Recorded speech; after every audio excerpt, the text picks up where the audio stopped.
Okay, so it was 9:10 a.m. when the governor switched on receiver. He had instructed Jackson to tell Evans of the temporary little precaution. 9:10 a.m. Time हो चुका है और अब वो उन्होंने कहा कि इवांस को जाकर सारे प्रिकॉशन बता दो कहाँ क्या करना है ताकि एग्ज़ाम हो सके। और फिर क्या होता है कि सेमी इन्फ्लेक्टेड रबर रिंग वो जब एक बार once when he was thinking that Evans may not gone away from the prison, कहीं ये भाग ना जाए जेल तोड़ करके, फिर वो उसने कहा कि एक बार जाके चेक करो अच्छे से कि कहीं इवांस के पास कोई ऐसा तो नहीं है, और जाके इनको भी चेक कर लो जो इन्विजिलेटर आए हुए थे। इन्विजिलेटर जो आए हुए थे इनके पास भी चेक किया गया तो सेमी इन्फ्लेटेड रबर रिंग मिला है इनके पास से। तो उन्होंने पूछा कि ये आप क्यों रखते हो, तो उसने बताया कि if you must know I suffer from haemorrhoids and when I am sitting down for any length तो टाइम, तो मैं कभी कभी इसे रख लेता हूँ अपने पास में ताकि जब भी मुझे कोई प्रॉब्लम हो इसका यूज़ कर सकूँ। तो उसने कहा ठीक है आप रख सकते हो। तो साइलेंस एट 9:20 एम, जब 9:20 एम होता है तो वो कहता है कि एकदम साइलेंट हो जाओ सब लोग। How am I suppose to concentrate on my exam, मैं कैसे एग्जाम कॉन्सेंट्रेट करूँ जब ये खड़े हैं मेरे पास में। जैक्सन खड़ा था इनके पास में, mister Jackson given me strict instruction to, तो उसने कहा कि मिस्टर जैक्सन ने मुझे बहुत क्लियर इंस्ट्रक्शन दिया है, स्टेफेंस ने कहा। तो उसने कहा कि इवांस ने कहा how am I suppose to concentrate on my exam, कि मैं अपने एग्जाम पे कैसे कंसंट्रेट करूंगा जब ये ऐसे ही मेरे पास खड़े रहेंगे। तो उसने कहा हाँ ठीक है हट जाओ। That examination had begun at last it was 9:25 a.m. and there was a great calm at 9:40 a.m. The examination board was through and the assistant secretary with special responsibility for modern languages asked to speak to the governor। तो अब वहां से phone आता है कि एक बार मुझे governor से बात करनी है।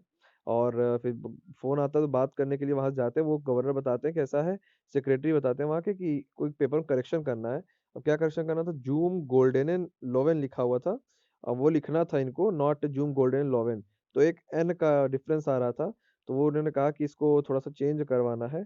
आई विल रिपीट दैट, मैं फिर से बता दूंगा आपको, आप इसे चेंज कर दिए। तो लोवेन वाला वर्ड लिखना था और यहाँ पे गोल्डने लिखा था, यहाँ पे गोल्डन लिखा था।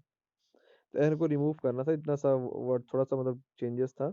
तो उन्होंने कहा कि अ, ये सारे चेंजेस होने हैं तो चेंजेस करा देते हैं। पेपर में चेंजेस का भी एक अलग रीजन है, वो आगे आपको पता चल जाएगा।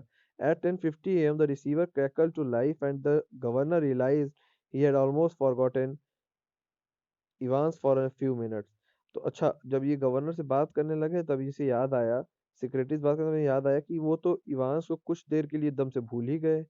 इवांस का ख्याल ही दिमाग से निकल गया। इवांस कहाँ है, क्या कर रहा है, be quick about it, there is one bunk sir. तो उसने कहा इवांस ने कि सर थोड़ा सा मतलब हो रहा है। तो फिर उसने कहा कि बी क्विक अबाउट इट, जल्दी करो ये सब चीज, जल्दी कर लो फिर सही हो जाएगा। तो फिर उसने कहा एट 11:22 a.m.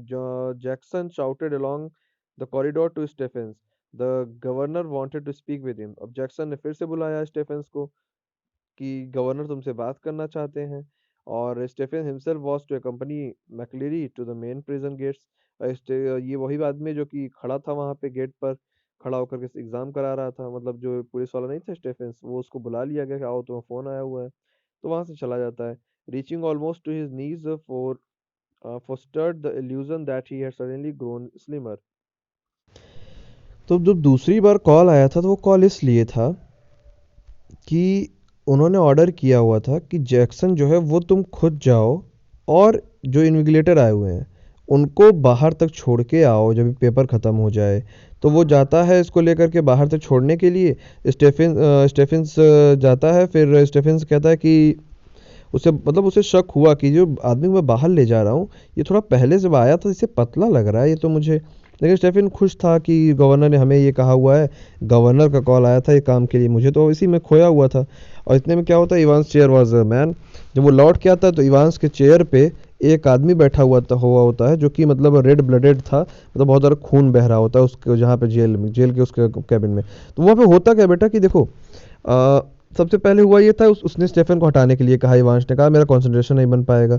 जब वो चला गया तो उसने पता नहीं क्या ऐसा किया कि अब दोबारा जाने की बारी आई, इसके जो एग्ज़ाम लेने आया था इन्विजिलेटर, तो उसके जाने की बारी आई तो एक आदमी निकला है वहाँ से, अब इसको छोड़ करके स्टेफन गेट तक आ गया है।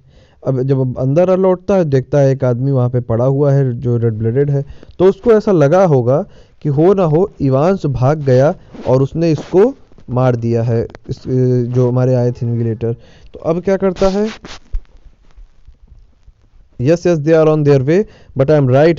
Look here, accordingly, he opened the German question paper and thrust it before the governor's face. It is there.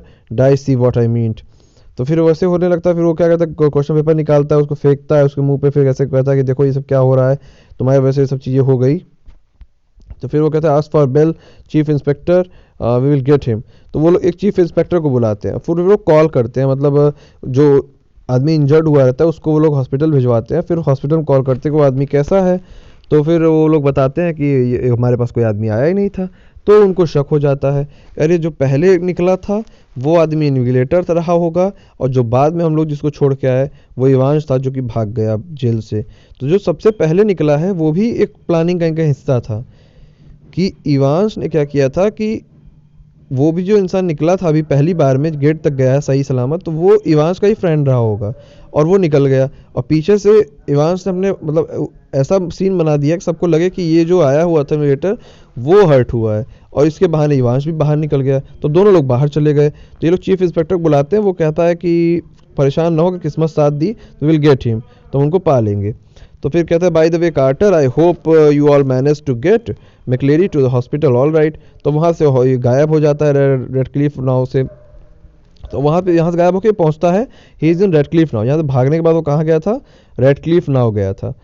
तो वहाँ पे जब पहुँचता है रेड क्लिफ नाव में, तो वो जब होटल वगैरह बुक करता है एक अच्छा सा, और फिर वहाँ पे क्या होता है कि he said since 8 AM when 2 men had called, and सारी बातें वहाँ पे होती हैं। फिर delicious and after gentle all round और centre of chipping not on the fish and chips were, वहाँ पे सब पहुँच कर सब अच्छा खाना खाता है, अच्छे से मतलब कपड़े पहनता है और आराम से इंजॉय करता रहता है।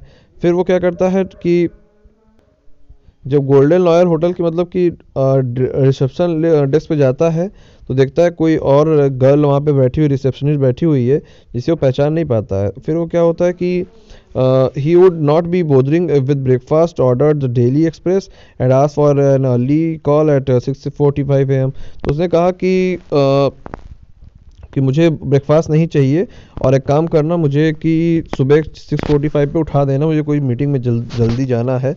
He whistled softly to himself as he walked up the board. तो ऐसा सब वो सोच रहा था मेरे दिमाग में। और